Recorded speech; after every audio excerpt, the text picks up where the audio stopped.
स्वागत छ आजको यो मेरो सानो भिडियोमा। र आज चाहिँ भने हामीको दाजुले चाहिँ भाउजूलाई लिएर आउनु भएको छ, कसलाई पनि नभन्नुस् ल।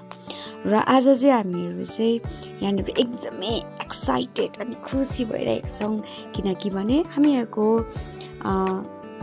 भाउजू आउनु हुँदैछ र उहाँको आपाले चाहिँ यहाँनिर रीतिरिवाजहरु गर्नुहुँदैछ है, हाम्रो नाना हेर्नु नि। अनि यहाँनिर एकदम रीतिरिवाजसँगले उहाँले भित्र आउनु हुँदैछ है, जुन चाहिँ मलाई केही आइडिया नै छैन है रीतिरिवाजहरुको। र यहाँनिर उहाँले गर्नुहुँदैछ। उहाँहरु दुईजना आउँदाखेरि चाहिँ हातमा हतियार हुनुपर्छ अरे नि त, त्यही भएको कारणले गर्दाखेरि हतियारहरु बोकेर उहाँहरु भित्रिनु हुँदैछ। लु हेर्दा हेर्दा हामीहरुको भाउजूहरु पनि भित्रिसक्नु भएको छ है। अनि उहाँहरुको घरको लक्ष्मी चाहिँ भित्र आइसक्नु भएको छ र एकदमै यहाँको चाहिँ उहाँको पापाले चाहिँ केही कुराहरु भनिराख्नु भएको छ है, जुन चाहिँ कुरा चाहिँ फिलहाल चाहिँ मैले बुझ्नु सकेकै छुइनँ के भन्नु। र जबसम्म सिन्दूर पोते गरिँदैन तबसम्म विवाह सम्पन्न हुँदैन, त्यही भएको कारणले गर्दाखेरि यहाँनिर चाहिँ सिन्दूर पोतेहरु गर्नुहुँदैछ। र यहाँनिर फर्स्टमा चाहिँ चुरालाई लगाइदिनु हुँदै रहेछ, त्यहाँदेखिको सिन्दूरलाई मजाले तलबाट नै लगाइदिनु हुँदै रहेछ है, अनि ठ्याक्कै छोपिदिनु हुँदै रहेछ। त्यहाँदेखिको त्यो जुन चाहिँ पनि मङ्गलसूत्र छ त्यो लगाइदिएर पछि चाहिँ उनीहरुको विवाह सम्पन्न हुँदै रहेछ। अनि अब चाहिँ पक्कै पनि उहाँ चाहिँ भाउजू हुनुहुन्छ भनेर जानिन्दो रहेछ। फर्स्ट टाइम यस्तो देख्यौं हामीले पनि, अनि हामीले पनि बुझ्यौं है। अनि सबैजना एकदमै खुसी भइरहेको थियो है, हामीहरु एकदमै मजा आइरहेको थियो हेर्नुको लागि। त्यहाँदेखिको उता चाहिँ यहाँनिर सबै किचन पसेको मैले किचनतर्फ म त मम्मीले भाँडाकुँडा धुइरहेको देख्दा त्यहाँ हाँस उठ्यो नि। र मम्मी भने यहाँनिर भाँडाकुँडा माझ्नु हुँदै थियो है। त्यहाँदेखिको यहाँनिर दिव्या नाना एकदम चिया बनाउनु हुँदै थियो, मिठो मिठो चियाहरू। त्यही भएको कारणले गर्दाखेरि एकदम किचनमा फेरि अर्कै भाइब्स आइरहेको हो।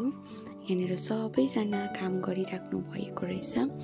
र यहाँनिर छोडेर फेरि म मण्डपतिर नै लाग्नु पर्यो भनेर गएको। त्यहाँनिर जाँदाखेरि चाहिँ आशीर्वाद दिनुहुँदै रहेछ।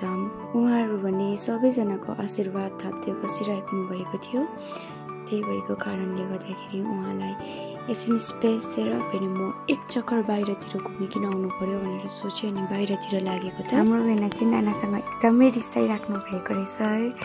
र यहाँनिर चाहिँ हाम्रो नानाले चाहिँ भेनालाई फकाइराख्नु भएको थियो, मलाई त कम्ता हाँस उठेको होइन हो। हामी चाहिँ एकछिन जिस्काइराखेर चाहिँ उतापट्टि कोठामा गइहालेँ। र हामीहरूको दाजु अनि भाउजूले चाहिँ यहाँनिर हाम्रो मम्मीलाई ढोक्नु हुँदैछ है। अनि सबैजनालाई ढोकिसक्नु भएको होला, सबैजनालाई यता र उता छरपिष्ट भइरहेको थियो नि त, त्यही भएको कारणले गर्दा यता र उता खोज्दै ढोक्नु हुँदै रहेछ।